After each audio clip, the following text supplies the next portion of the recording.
Is it possible to use mathematics to explain how storms materialize? This is what Klas Modin wants to find out.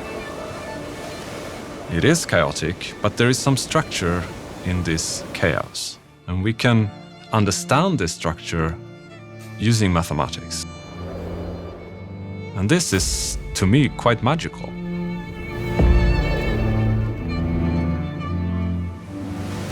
But finding structure in a storm and understanding it mathematically is no easy feat. To do so, Klas has had to look back into the history of mathematics. He has returned to a so-called fluid equation from the 18th century formulated by mathematician Leonhard Euler. It can be used to describe how fluids, such as wind, flow through time and space. One example of this is the large hurricanes that form off the coast of Africa in autumn and then move westward into the Caribbean and southern United States, where they can wreak havoc.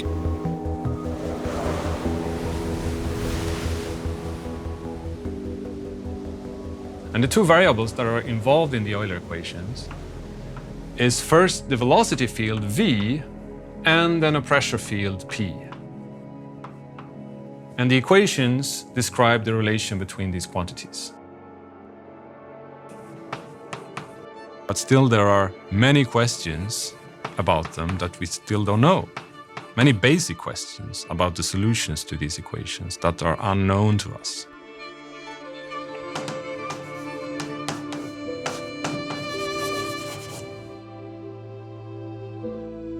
The research we do, it's about understanding these universal structures that appear in the equations.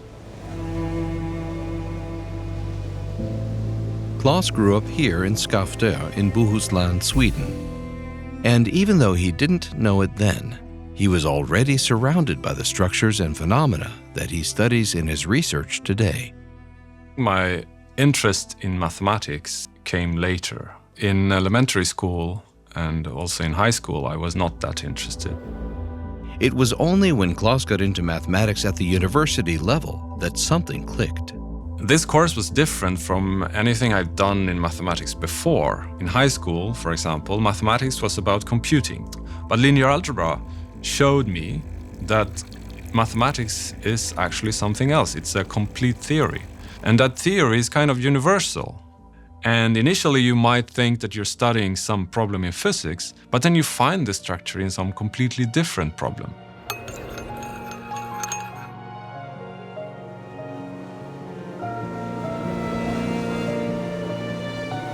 Klas was struck by the fact that all movements in the world seem to be able to be described mathematically, even if some are more elusive than others, like the phenomenon of turbulence.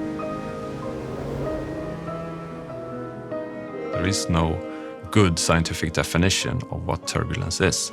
Still, it is something, it's a phenomena that we see around us every day somehow.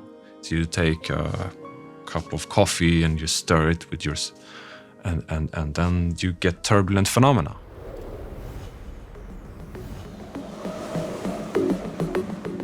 Turbulence occurs when the flow of liquids or gases become disordered and chaotic.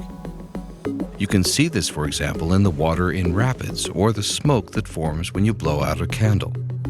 Instead of the liquid or gas moving evenly, eddies, swirls, and rapid changes in pressure and speed occur.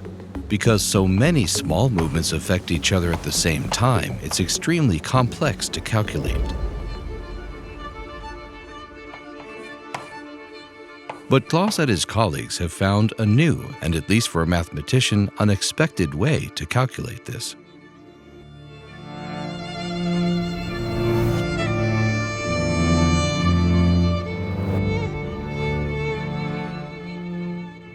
You see is that the red tends to go together with the red to form stronger storms, and the same for the blue.